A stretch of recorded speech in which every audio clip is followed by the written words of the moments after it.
Buenas noches, hermanos, hermanas. Un día más, comenzando nuestro oficio vespertino. Estamos entrando en el fin de semana, queremos tener un tiempo de tranquilidad, un tiempo de quietud, un tiempo de paz en el que encontrarnos con nuestro Padre Celestial un día más. Así que vamos a comenzar esta reunión, no vamos a hablar nada acerca del tema de la pandemia, tantas noticias que nos bombardean a diario.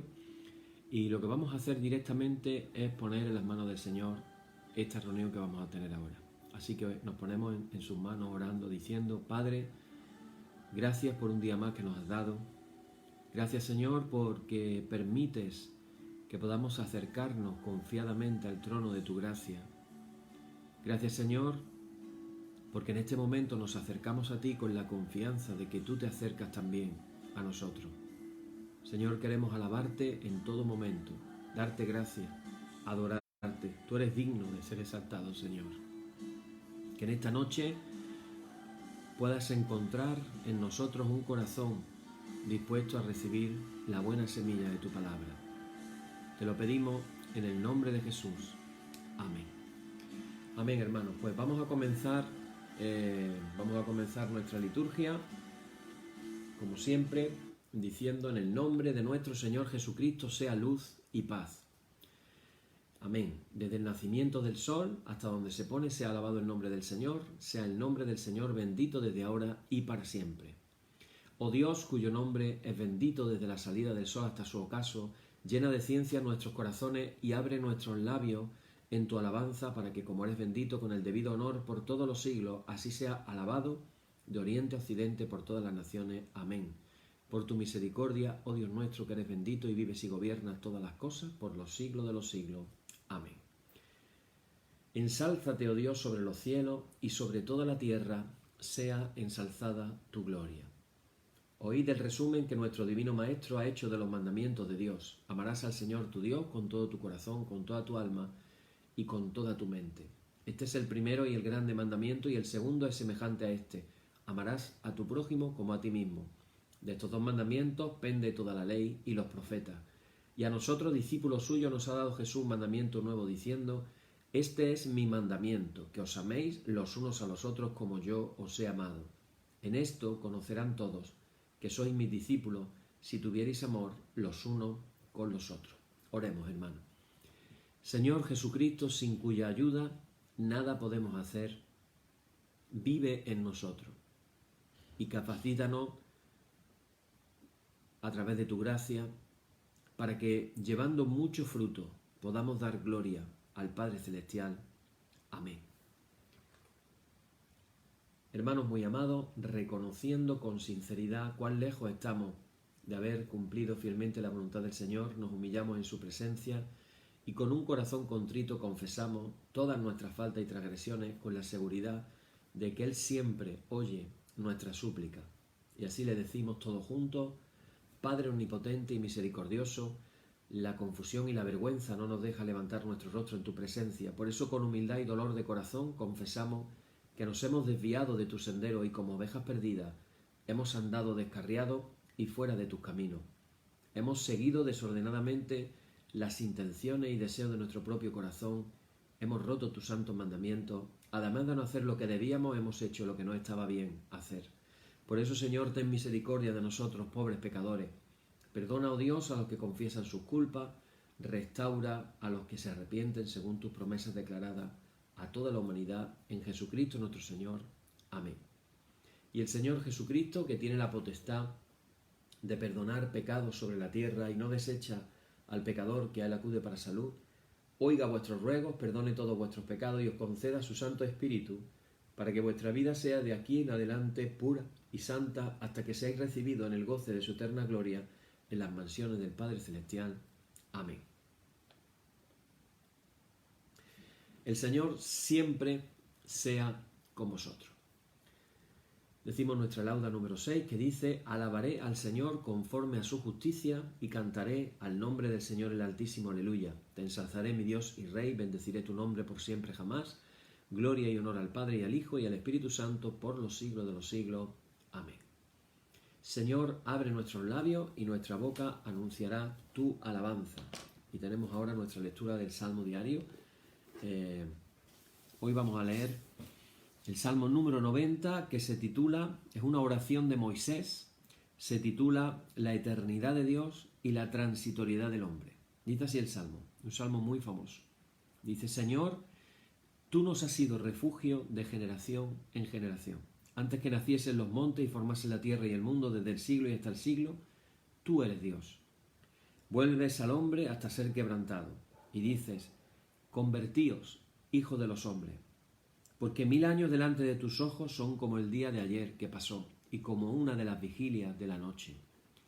Los arrebatas como con torrente de aguas, son como sueño, como la hierba que crece en la mañana florece y crece, a la tarde es cortada y se seca. Porque con tu furor somos consumidos, y con tu ira somos turbados. Pusiste nuestras maldades delante de ti, nuestros yerros a la luz de tu rostro, porque todos nuestros días declinan a causa de tu ira. Acabamos nuestros años como con un pensamiento. Los días de nuestra edad son 70 años, y si en los más robustos son 80 años, con toda su fortaleza es modestia y trabajo, porque pronto pasan y volamos. ¿Quién conoce el poder de tu ira y tu indignación según que debe ser temido? Enséñanos de tal modo a contar nuestros días que traigamos al corazón sabiduría. Hasta ahí vamos a leer el Salmo 90, versículos del 1 al 12. Nos están preguntando aquí un reverendo, el padre Manuel Sonora de México, un saludo desde España, nos está preguntando si el rito que hacemos de el oficio vespertino es el rito mozárabe, y efectivamente sí. El rito mozárabe es no exactamente al 100%, pero nuestra liturgia de la Iglesia Española Reformada Episcopal está inspirada en el rito mozárabe, que estuvo funcionando en la Iglesia de España hasta el siglo XI. Hasta el siglo XI ese era el rito que se utilizaba. Después fue impuesto el rito romano, pero aún así se mantuvo en varias iglesias, sobre todo en Toledo, alguna que otra en Madrid, para que no se perdiera el rito mozárabe, y a día de hoy pues en esas parroquias católicas romanas todavía se sigue haciendo el rito mozárabe, y nosotros, la Iglesia Española Reformada Episcopal, también hacemos el rito mozárabe. Bueno, tenemos ahora nuestro tiempo de el estudio bíblico que estamos haciendo con referencia al credo apostólico. Repito que nosotros en nuestros oficios de la mañana y de la noche, oficios de oración, confesamos el credo, que aparece también, se le puede llamar símbolo de los apóstoles, el símbolo de los apóstoles. Acordaros que decíamos muy al principio que hay una leyenda, que evidentemente es una leyenda, es bonita, pero no deja de ser leyenda, no se puede confirmar históricamente, que dice que los 12 apóstoles, antes de separarse para ir a predicar el Evangelio hasta el fin del mundo, como dice el libro de Hechos, antes de separarse, inspiraron cada frase. Hay 12 frases que se pueden sacar del símbolo de los apóstoles, y cada frase se le atribuye, incluso la tradición atribuye una frase a cada apóstol. No deja de ser una leyenda bonita, pero no se puede contrastar históricamente. Bueno, nosotros seguimos. Hoy es el último día que vamos a terminar con el segundo artículo. Recordar que el credo tiene una estructura trinitaria, por eso hay un primer artículo que es creo en Dios Padre, un segundo artículo y en Jesucristo, y un tercer artículo en creo en el Espíritu Santo. 3 artículos, y estamos terminando el segundo, que es el más extenso, que es el que está relacionado con lo que Cristo hizo. Y recordamos, es importante recordarlo esto, las palabras de Lutero cuando dice: todo lo que en el credo decimos que Cristo hizo, lo hizo por nosotros. Qué bonito, ¿verdad? Saber que todo lo que Cristo ha hecho, lo ha hecho por nosotros. Bueno, pues nos queda la última frase, que es una frase peliaguda. La frase dice: de donde vendrá para juzgar a los vivos y a los muertos. La frase anterior, que la compartíamos ayer, era: subió a los cielos, donde está sentado a la diestra del Padre. De donde está sentado es de donde vendrá para juzgar a los vivos y a los muertos. Nos metemos de lleno con las dificultades que tiene el lenguaje apocalíptico. Apocalipsis, profecías de Daniel, también incluso algunos discursos de Jesús, en Mateo capítulo 24 en adelante. Y lo que está claro es que cuando pensamos en el Nuevo Testamento y en su lenguaje, es cierto que se nos anuncia un final para la era presente que va a suceder a través de tribulaciones cósmicas, en las cuales, como dice el Evangelio de Marcos, las estrellas caerán del cielo. Pero claro, ese lenguaje que nos plantea el Nuevo Testamento del siglo I, para nosotros hoy en el siglo XXI parece un lenguaje que está muy lejano de nosotros. También es muy complicado imaginar cuando dice en la frase esta también de Marcos capítulo 13 versículo 26, le ponemos imaginación a esa frase que dice que se podrá ver al Hijo del Hombre que vendrá en las nubes con gran poder y gloria.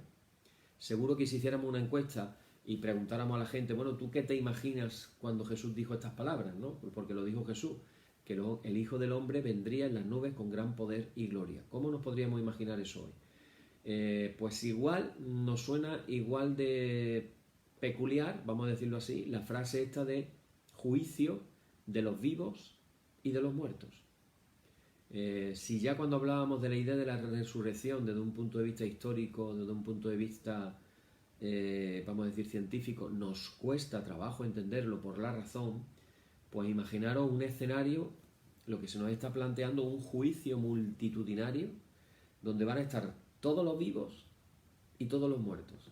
O sea, ya de entrada estaríamos hablando de un escenario en el que aparecerían los miles de millones de personas que han vivido durante toda la historia, más los que queden vivos en el momento del juicio. O sea, estamos hablando de billones de personas las que estarían ahí. Y además nos surgen preguntas técnicas. ¿Cómo se puede juzgar de manera personal a tantos millones de seres humanos?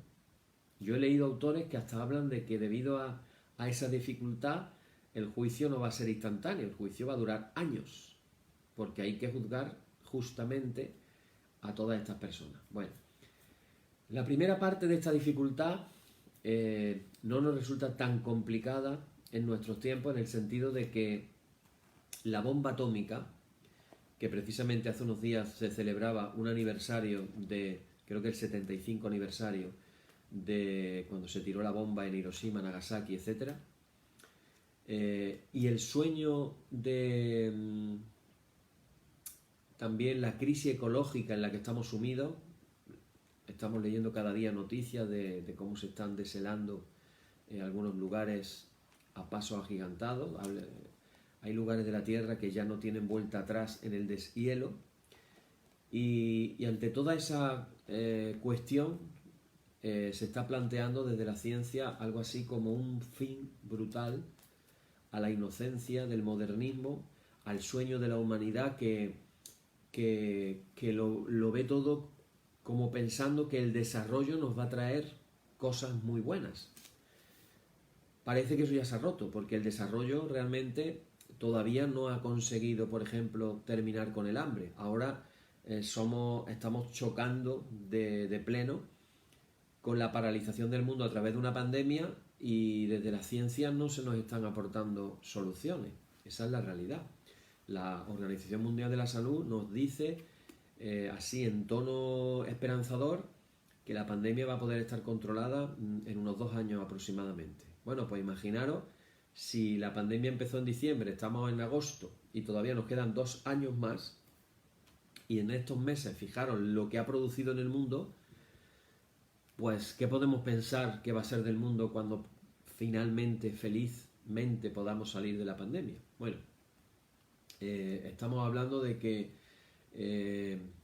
la tecnología moderna además ya no necesita de un Dios que le habla de que va a haber un juicio final y una destrucción del mundo como lo conocemos, porque la misma tecnología moderna se puede cargar el mundo en cualquier momento. Estamos hablando de, como he dicho, la bomba atómica o las catástrofes ecológicas que estamos viviendo. Los estudiosos del universo además confirman la perspectiva pesimista. La mayoría de ellos afirman que habrá un día que todo va a explotar y todo va a desaparecer De la misma manera que millones de atrás, anteriormente, el Big Bang, a través de ese misterioso Big Bang, surgió todo, surgió el universo, etcétera, etcétera. Pues ellos dicen que va a haber dentro de X tiempo una explosión y también desaparecerá todo. Eso dicen los científicos. La segunda parte de la visión apocalíptica que tenemos enfrente con esta frase todavía sigue siendo difícil, sobre todo porque aún estamos en una época en la cual las grandes utopías, aunque parece que han sufrido derrotas finales, todavía parece que no queremos doblegarnos al pensamiento de un futuro feliz creado por el propio hombre.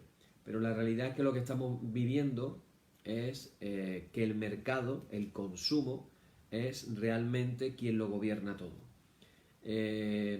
Resulta chocante cómo, no recuerdo si era Ecuador, resulta chocante en esta pandemia que se está sufriendo, resulta de que el país del cual ha surgido la contaminación del virus es China.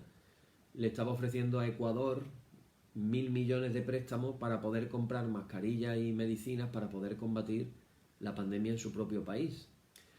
Quiere decir que, claro, todo préstamo tiene que ser devuelto y con unos intereses. Entonces, aquí hablábamos al principio del confinamiento que vamos a ver qué país es el que sale ganando económicamente en todo esto. Y de momento quien va ganando evidentemente es China, y ahí está el misterio. En España no entendíamos por qué había que comprar mascarillas o había que comprar medicamentos, había que comprar respiradores a China, cuando las fábricas españolas después se han puesto a fabricarlo y resulta que en una semana teníamos los productos fabricados en el mismo país, como está pasando en otros muchos países. No entendemos por qué se tenía que comprar a China. ¿La cuestión cuál es? La cuestión es que aunque pareciera un mundo feliz a través de la tecnología, lo cierto y verdad es que no es así. Lo que está claro, hermano, es que cuando estamos anunciando esta venida de Jesús para el juicio final, realmente está en juego el mensaje de la fe cristiana que ya hemos venido diciendo, que proclama que Jesús es el Cristo que vino al mundo como un Salvador y un Libertador, que fue exaltado por el Padre, pero que ha recibido, este es el punto, toda la autoridad en el cielo y en la tierra, como él le dijo a sus discípulos en Mateo capítulo 28. Claro, hay todo un enigma. Cómo en el siglo XXI entendemos esto de que dice en Hebreos de que Jesucristo es el mismo ayer, es el mismo hoy y por los siglos. O como venimos leyendo varios días, Filipenses, cuando dice que toda rodilla de los que están en los cielos y en la tierra y debajo de la tierra se doblará delante del Señor. De hecho, ya compartíamos que eso pasará en el juicio, cuando toda la humanidad esté delante de Dios. Toda rodilla tendrá que doblarse delante del Rey de Reyes y del Señor de Señores. Ese día va a ser inevitable que todo el mundo doblemos las rodillas. Por eso yo os animaba, hermanos, a que la doblemos antes de llegar al juicio.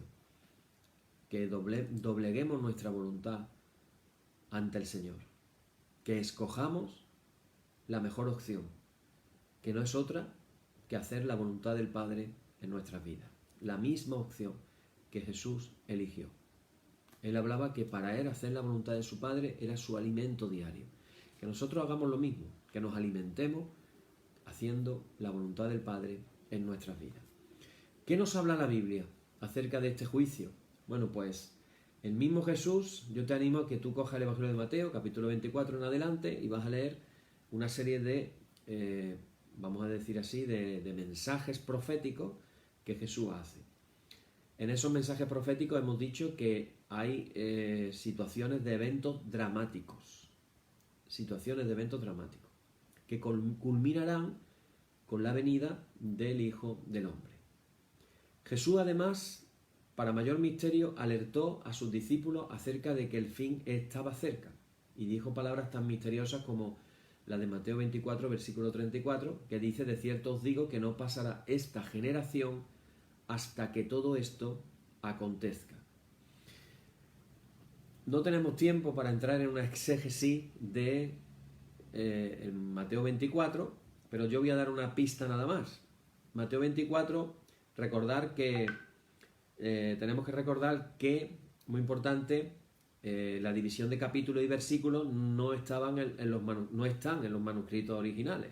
Entonces, a veces nosotros, para nuestra comodidad de saber dónde está cada parte de la Biblia o del Nuevo Testamento, pusimos los capítulos y los versículos, ¿vale? Pareciera que el capítulo 24 se queda independiente del 25, del 26 o del 27. No, todo se leía de corrido, no había capítulos ni versículos. Pero es importante notar que en concreto en el capítulo 24 yo voy a dar una pista. Hay una parte de futuros, de predicciones de Jesús, que efectivamente se cumplieron antes de que pasara una generación. Una de ellas, la más importante, lo que fue la destrucción del templo y por supuesto pues la destrucción también de Jerusalén del año 70 después de Cristo. No pasó una generación completa y ya se había destruido el templo tal como lo predijo Jesús. Pero luego hay más adelante otros versículos que no están hablando del tiempo de Jesús, están hablando ya de acontecimientos a futuro. De todas maneras, es curioso que cuando Jesús está en el juicio ante el sumo sacerdote y éste le pregunta, la respuesta de Jesús es una preferencia, él siempre tenía preferencia por el título Hijo del Hombre, y le responde al sumo sacerdote estas palabras, dice: yo soy, es decir, yo soy el Cristo, y veréis al Hijo del Hombre sentado a la diestra del poder de Dios y viniendo en las nubes del cielo. Unas palabras misteriosas que Jesús le dice al sumo sacerdote. Es decir, él mismo dice que verían al Hijo del Hombre que estaría sentado a la diestra del poder de Dios y viniendo en las nubes del cielo. Jesús vendrá de esa manera. Ahora bien, en la primera comunidad también hablábamos ayer de cómo Lucas, cuando llega a Jerusalén con Pablo, tiene 2 años en el que Pablo está preso allí en Judea, y durante esos 2 años se piensa que es muy probable que fuera el tiempo en el que Lucas escribió el Evangelio. Y en el Evangelio de Lucas y en el libro de Hechos, que se escribe posteriormente en la segunda parte del Evangelio, Lucas trata de hacer ver cómo esa primera generación de cristianos veían tan inminente la venida de Cristo que a él le tuvo un poco que llamar la atención en el sentido de decir aquellas palabras de Jesús cuando le dijo a los discípulos: Señor, ¿ahora restaurarás tú el reino de Israel? Le dijeron los discípulos a Jesús. Y Jesús le dice, el mismo día en que asciende a los cielos, le dice: no os toca a vosotros saber los tiempos o las sazones que solamente mi Padre, el Padre, conoce. Bueno, si nos fijáramos simplemente en esas palabras de Jesús, a lo mejor no perdíamos tanto tiempo haciendo, por decirlo de alguna manera, tratando de descubrir esos tiempos, esa llegada del Apocalipsis, esa llegada de la tribulación, a partir del siglo XIX con el dispensacionalismo, el tema del rapto y todo ese tipo de cosas, porque todo va a ser como ladrón en la noche. El ladrón no te va a avisar: que esta noche voy a llegar a tu casa, que te voy a robar. Porque entonces, ¿qué haríamos? Estaríamos esperando que el ladrón llegara con una porra, ¿no?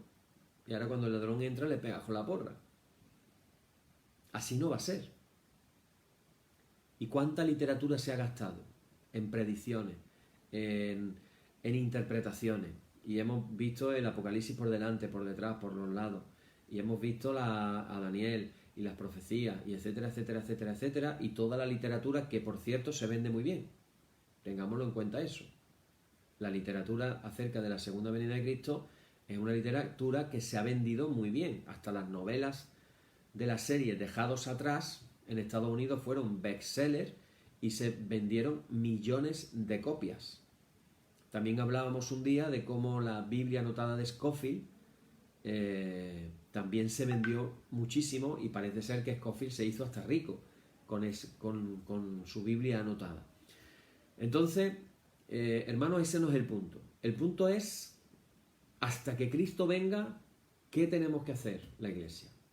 ¿Cuál es nuestro papel? ¿Qué tenemos que hacer? Pues mira, una de las primeras cosas es lo que venimos diciendo, el credo apostólico como una herramienta de unidad entre la cristiandad, como una herramienta de unidad entre los cristianos. La Iglesia que se va a presentar Cristo es una, gloriosa, sin mancha y sin arruga. No nos olvidemos de esto. Entonces, hermanos, tenemos que orar por la unidad de los cristianos. ¿Y eso cómo se hace? Orando, aprendiendo a ver a personas que siguen a Jesús igual que a nosotros en otras iglesias que pueden tener doctrinas diferentes a la nuestra, empezar a verlos como hermanos y no como adversarios. Esto es importantísimo. Todos los días leemos, este es el mandamiento nuevo que nos dejó Jesús, que os améis los unos a los otros. Hermanos, pongamos fin a la guerra denominacional.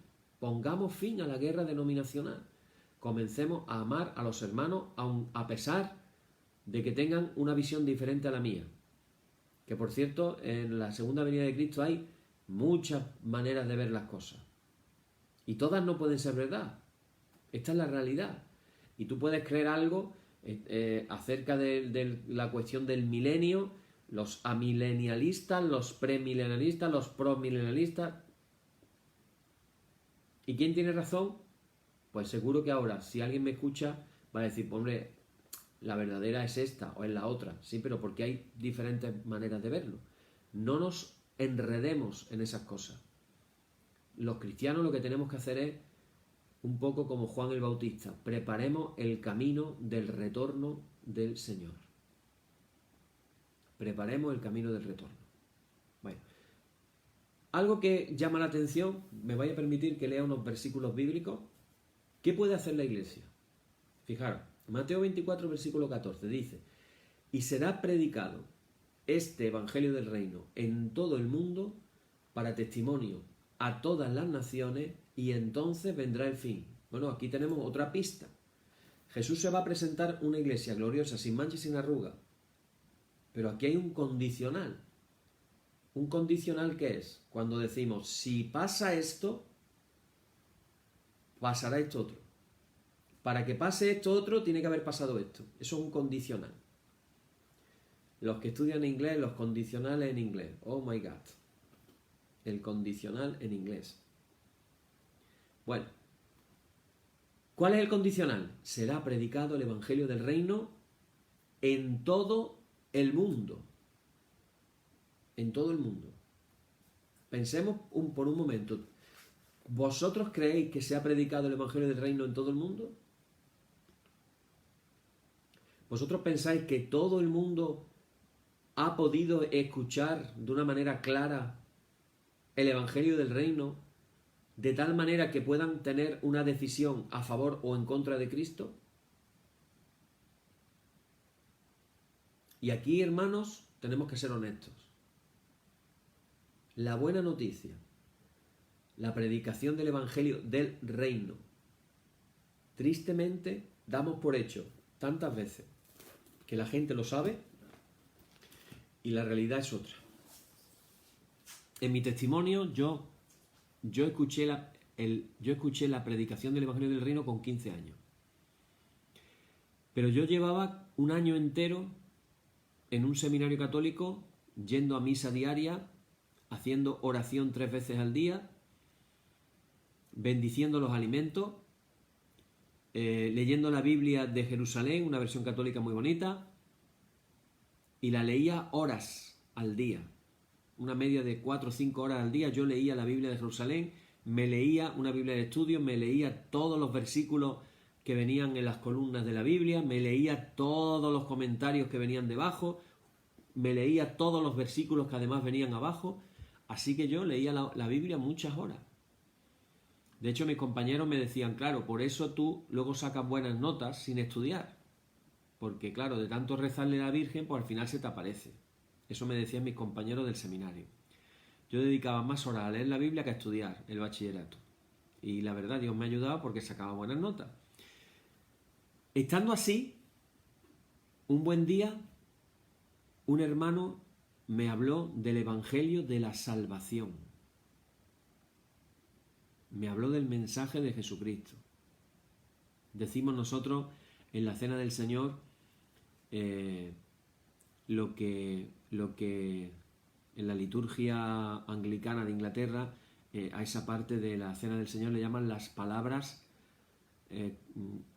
la traducción literal sería unas palabras cómodas o palabras confortables, que simplemente es citar unos versículos de la Biblia. Y uno de los que se citan tradicionalmente es Juan capítulo 3, versículo 16, uno de los versículos más memorizados de la Biblia en muchas personas, que dice, porque de tal manera amó Dios al mundo, para que todo aquel que en él cree no se pierda, mas tenga vida eterna. ¿Tú crees que el Evangelio del Reino a día de hoy ha sido predicado a todo el mundo? Yo personalmente tengo que decir mi opinión, y es que evidentemente yo pienso que no. Claro, si este versículo, que es una palabra de Jesús, es condicional y dice, y será predicado el Evangelio del Reino en todo el mundo para testimonio a todas las naciones, y entonces vendrá el fin. Mientras no suceda una cosa, no vendrá la otra.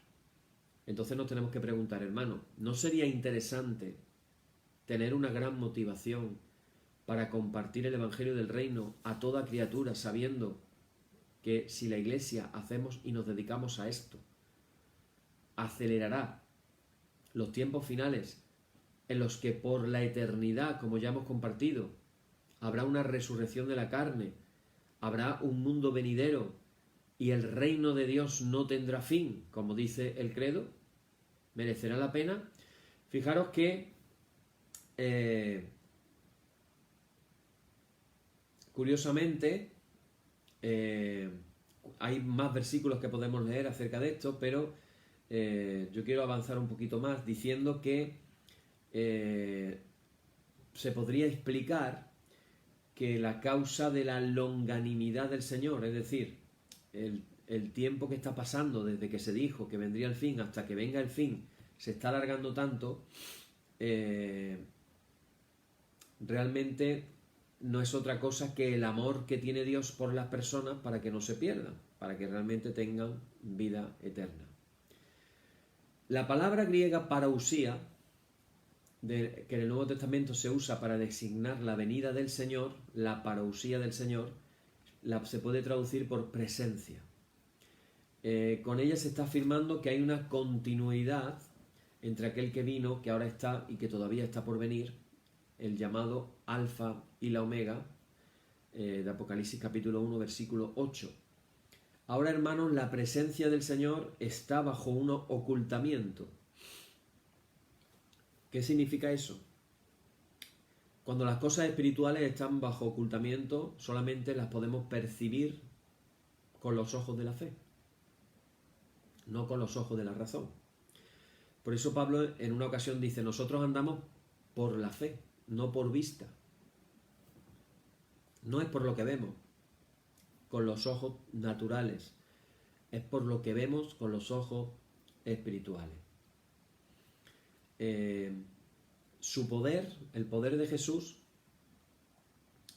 vamos a decir que yo recuerdo cuando yo hice mi tesis de la licenciatura acerca de los dones del Espíritu Santo en la historia de la Iglesia, yo recuerdo que una manera que me gustaba mucho de pensar, de definir los dones del Espíritu Santo, era llamándolos gotitas de la gracia de Dios. Los dones del Espíritu Santo están para la edificación, para animar, para consolar a la Iglesia, en el caso, por ejemplo, concreto de la profecía, Pero los dones del Espíritu Santo, hermanos, siempre producen bendición. Entonces son gotitas de la gracia de Dios. No estamos hablando de un río, estamos hablando de gotitas. Entonces el poder de Jesús, que se manifiesta a través del Espíritu Santo, se ve todavía en ocultamiento. Hay gotitas nada más. Pero la palabra del Señor nos habla de que en algún momento el poder de Dios dejará de estar velado. O sea, imaginaros cuando el poder de Dios así ¡fum!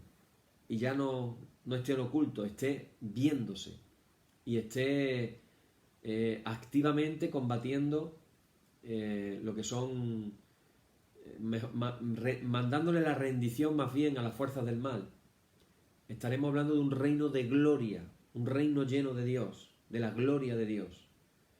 Es en ese contexto que hablamos de que toda lengua tendrá que confesar que Jesucristo es el Kyrios, el Señor, para la gloria de Dios Padre. Entonces, aunque ahora mismo estemos en ocultamiento, va a haber un momento en que todo va a verse claro y se va a revelar.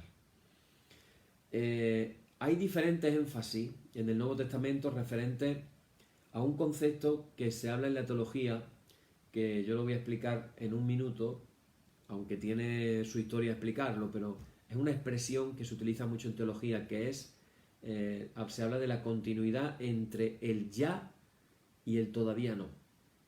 A ver cómo lo explico. Jesús se presentó en la predicación diciendo: el tiempo se ha cumplido, el reino de los cielos se ha acercado.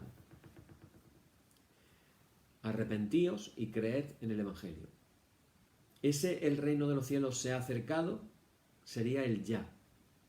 Jesús, cuando vino, a través de él se acercó el reino de los cielos. Por eso hubo ciegos que vieron, hubo personas que fueron sanadas, por eso hubo personas endemoniadas liberadas, por eso hubo un mensaje totalmente contrario al sistema, vamos a decir, económico-religioso que había en la época de Jesús. Todo eso era el ya, pero no era completo, no era completo. Completo va a ser cuando Cristo venga para juzgar a los vivos y a los muertos. Entonces, ahí hay como un espacio de tiempo. Por eso se le dice el ya, pero todavía no. Todavía no, porque cuando sea completo, entonces va a ser algo realmente impresionante. Entonces, en los textos del Nuevo Testamento estamos viendo ese ya, pero todavía no. Fijaros, Juan capítulo 5, versículo 24, dice: el que oye mi palabra y cree al que me envió tiene vida eterna. No dice tendrá, es el ya, tiene vida eterna. Y no vendrá a condenación, mas ha pasado de muerte a vida. Tenemos vida eterna en el momento en que oímos la palabra y creemos a Jesús. Ahí tenemos ya la vida eterna. Pero esa vida eterna es ya, pero todavía no. La vamos a experimentar finalmente cuando el tiempo desaparezca, cuando venga el nuevo cielo, la nueva tierra, la resurrección de la carne, se cierre el paréntesis del tiempo y se abra de nuevo a la eternidad sin tiempo y sin fin. Estas son cosas a veces que nos resultan complicadas de entender, pero que nos tienen que dar, hermano, mucha esperanza cristiana, mucha esperanza de lo que viene por delante. No puedo dejar de hablar de algo que a veces no nos gusta escuchar, que es el tema del juicio, porque dice: ¿de dónde vendrá? ¿A qué vendrá? A juzgar a los vivos y a los muertos. Así que en el Antiguo Testamento la venida del Señor implicaba juicio, y se relacionaba a la comprensión de Dios como el justo. Dios el justo, el que hace un buen juicio. Pero por otro lado también se refiere a la situación del ser humano, es decir, al cual Dios juzga para hacer justicia a aquellos que han sido agraviados, como dice el Salmo 146, versículo 7. Y tenemos que entender, hermanos, que sin juicio Dios no es Dios. Tampoco hay liberación de la miseria humana y salvación de la culpa ante Dios. Porque se afirma que Dios siempre juzga con justicia. Dios es el Dios justo, el que juzga con justicia, como nos dice el Salmo 96, versículo 13, o nos dice el profeta Isaías, capítulo 11, versículo 4. Aun cuando su soberanía le da el derecho de ser el juez universal para juzgar a los pueblos, como dice el Salmo 96, versículo 10. Es decir, antes de que Jesús dijera que él iba a venir a juzgar a los vivos y los muertos, se decía lo mismo del Dios Yahvé del Antiguo Testamento. Así que la confesión de que Jesucristo vendrá para juzgar a los vivos y a los muertos, lo que está expresando es la fe en Jesús exaltado, sentado a la derecha de Dios el Padre. Jesús es justo, exactamente igual que lo es su Padre. Y su venida es para juzgar toda injusticia y para redimir a su pueblo de todo mal. A veces pensamos en términos de juicio. Yo recuerdo un pastor español que hablaba de unos folletitos muy evangélicos, hechos en... A ver, no me acuerdo cómo se llaman los folletitos, que hablaban muchos temas. Eran folletitos supuestamente para hacer evangelismo, impresos siempre en blanco y negro. Un tamañito, una cosita así, ¿no? De chiquititos, unos folletitos, no me acuerdo cómo era. Pero él dice que en esos folletos se explicaba el juicio final como gente sentada delante de una pantalla de cine, y que entonces toda la gente se iban a enterar de los pecados que tú habías cometido. ¿Tú te vas situando? ¿Tú te imaginas esa manera de ver el juicio de Jesús? Si eso pasara así, algunos estarían sudando. Algunos sí, se llamaban tratados, sí. Me están poniendo aquí, se llamaban tratados, sí. Yo sé que se llamaban tratados, pero tenían un nombre esos tratados. Era una serie. No te los recomiendo, ¿vale? No te los recomiendo. No, porque se dicen cosas que, además de que no son bíblicas, tampoco son muy cristianas. Porque, hermanos, de verdad, si Jesús nos ha perdonado los pecados, y como dice en la Biblia, han sido echados al fondo del mar y ya Dios no se acuerda más de ellos, ¿cómo te los van a recordar delante de todo el mundo en un cine para que todo el mundo sepa los pecados que tú has cometido? Realmente es un absurdo que no va de la mano de lo que la Biblia realmente enseña. Pero tenemos, hermanos, ese juicio que además va a ser final. Se le llama también el juicio final. ¿Por qué? Pues muy sencillo. Es final porque cuando Dios juzga, ya no existe otra instancia para una revisión posterior. Aquí en España, por ejemplo, uno va a juicio, el juez dicta sentencia y más o menos se dice, bueno, la sentencia, el culpable no la acepta y hace una defensa y lo manda a una instancia superior, que sería el juez, vamos a decir, de una región. En este caso nosotros vivimos en Andalucía, el Tribunal Superior de Justicia de Andalucía. Cuando él da la sentencia, y tú tampoco estás de acuerdo, ahora nos vamos ya al Tribunal Superior, al Nacional. Y si tampoco estás de acuerdo, pues entonces todavía nos queda irnos al Tribunal de los Derechos Humanos en Europa. Eso sería más o menos como funciona en España. No sé cómo sería en otros países. Hay instancias superiores a las que tú puedes ir recurriendo. Pero el juicio de Jesús no. El juicio de Jesús es un juicio final. Ya a quién puedes tú recurrir por encima de él, si él es el que está por encima de todos. Entonces, eso tenemos que tenerlo también en mente. Es un juicio final rotundo para siempre. Por eso tenemos que estar pensando.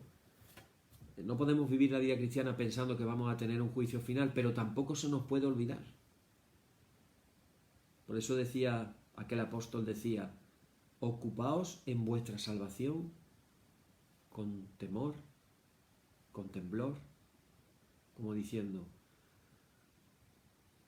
tener en cuenta cómo y de qué manera estáis viviendo la vida cristiana. Porque va a haber un juicio. Y en ese juicio se nos cuenta, como hemos dicho también, se nos cuenta que va a haber, con esto voy a terminar ya, que va a haber un movimiento. Y entonces aquellos que han sido justos, dice Jesús, y los compara con las ovejas, serán puestas a su derecha. Pero aquellos que no han sido justos, los cabritos, serán puestos a su izquierda. Nos lo recuerda también con la parábola del trigo y la cizaña. Un señor sembró un campo de trigo, el trigo comenzó a crecer y después por la noche le sembraron cizaña. Y entonces le dijeron al señor que si arrancaban la cizaña. Y el hombre dijo, mejor no arrancarla, porque si arrancas la cizaña, corres el riesgo de que, como tiene unas raíces muy profundas, que te lleves también al trigo para adelante a través de las raíces, conectadas en el suelo. De ahí que no es bueno quitar la cizaña del trigo. Es preferible después darse el trabajo de seleccionar las gavillas. Que eso dice en la parábola, es el trabajo de los ángeles. Separar el trigo de la cizaña. Hermanos, cuando ahora digamos el credo otra vez y digamos esta parte de que vendrá a juzgar a los vivos y a los muertos, sería bueno que pensemos dos cosas. La primera, que yo sea de los corderitos, que yo sea del rebaño del buen pastor, del que sigue a Jesús, del que quiere parecerse a Jesús, del que se deja transformar por el Espíritu Santo. Yo les digo a los hermanos que una manera de darnos cuenta si estamos creciendo espiritualmente es analizando la manera en cómo oramos, las palabras que decimos. Y lo vas a entender muy fácilmente.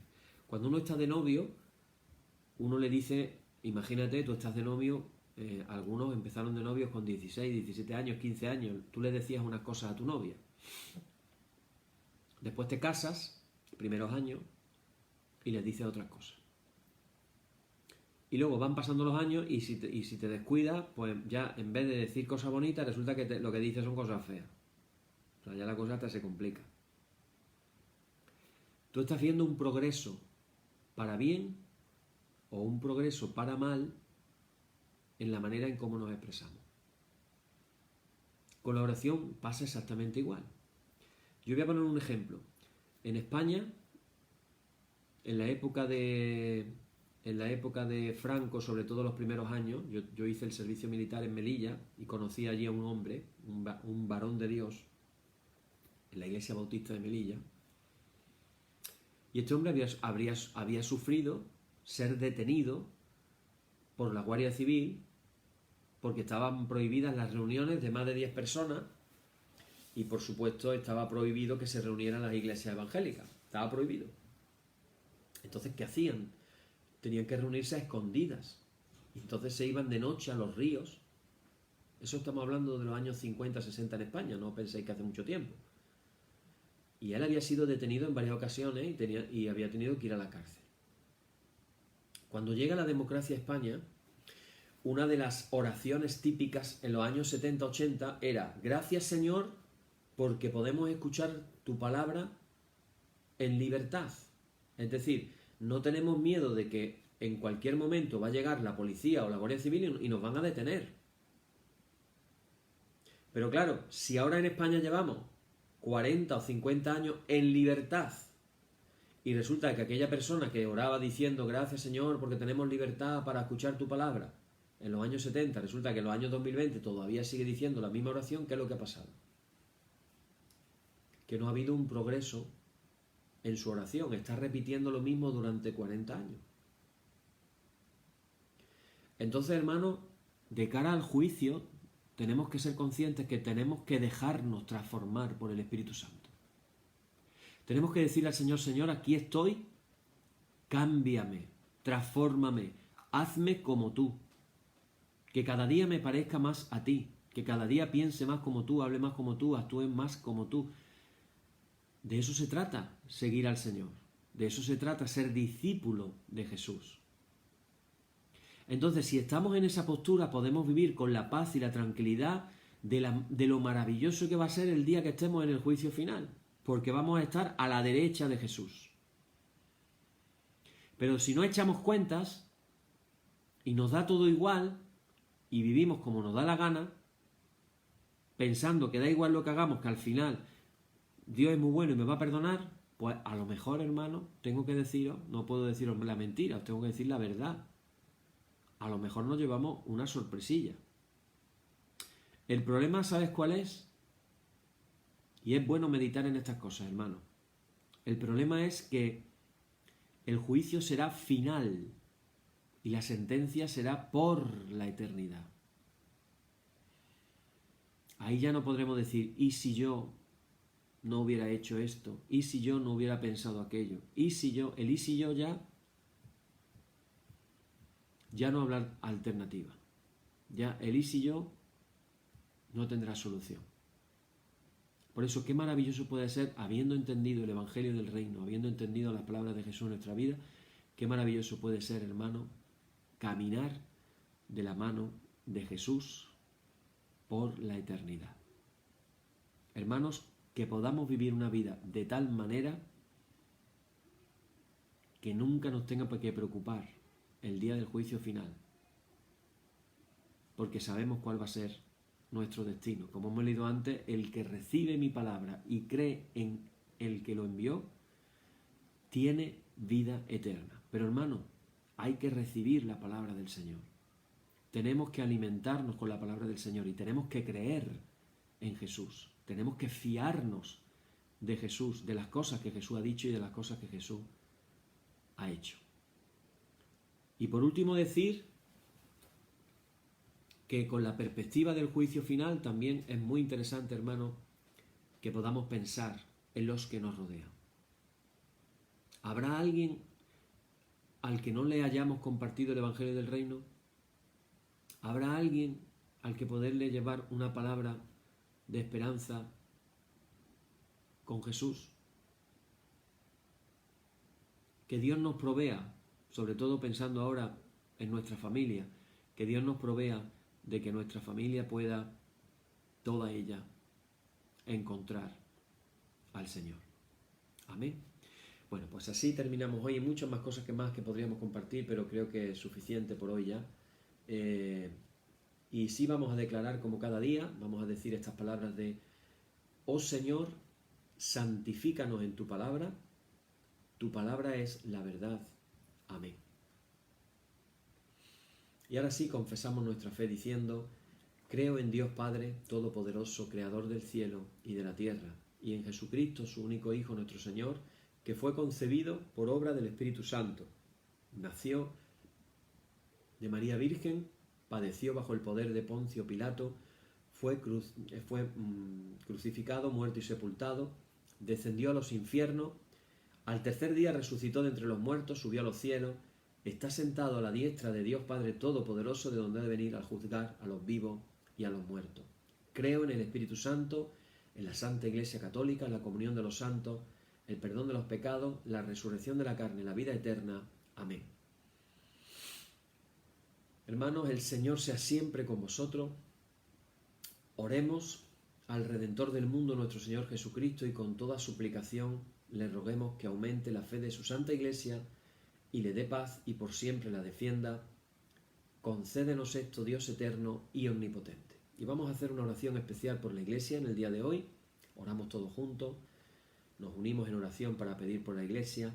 Padre, te pedimos por tu Iglesia y te pedimos, Señor, que podamos parecernos cada día más a ti, que podamos seguir tus pasos, que podamos ser tu rebaño, que podamos, Señor, declarar que hay una sola Iglesia que tú te vas a presentar gloriosa, sin mancha y sin arruga, que podamos entender de una manera espiritual, que tu Espíritu Santo nos haga entender que mientras no sea predicado el Evangelio del Reino a todas las naciones, todavía no va a ser el fin.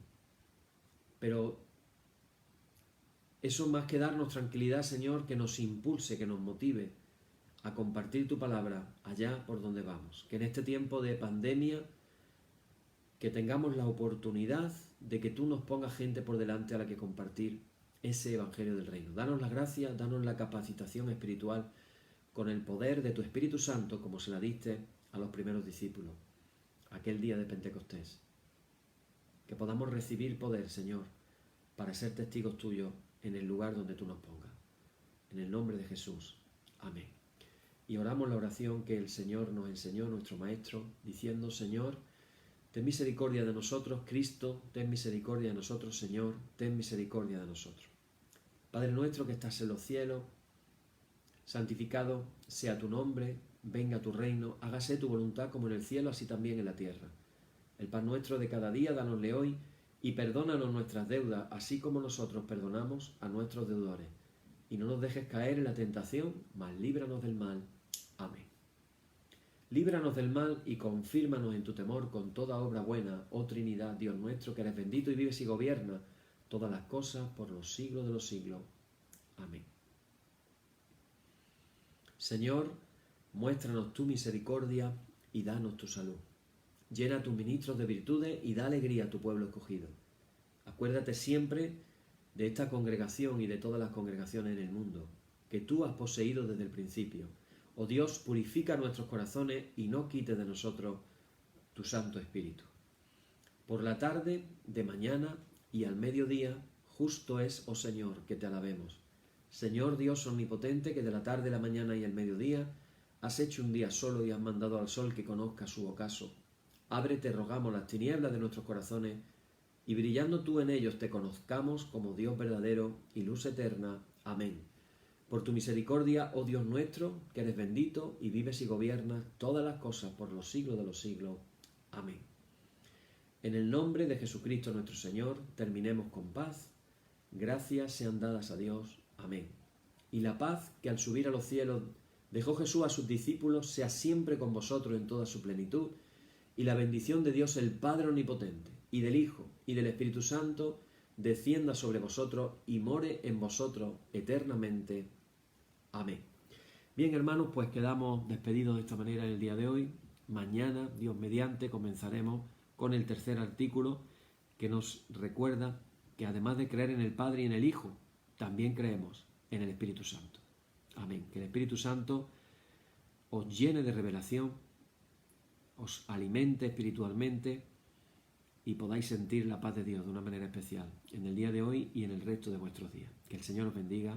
Hasta mañana. Amén.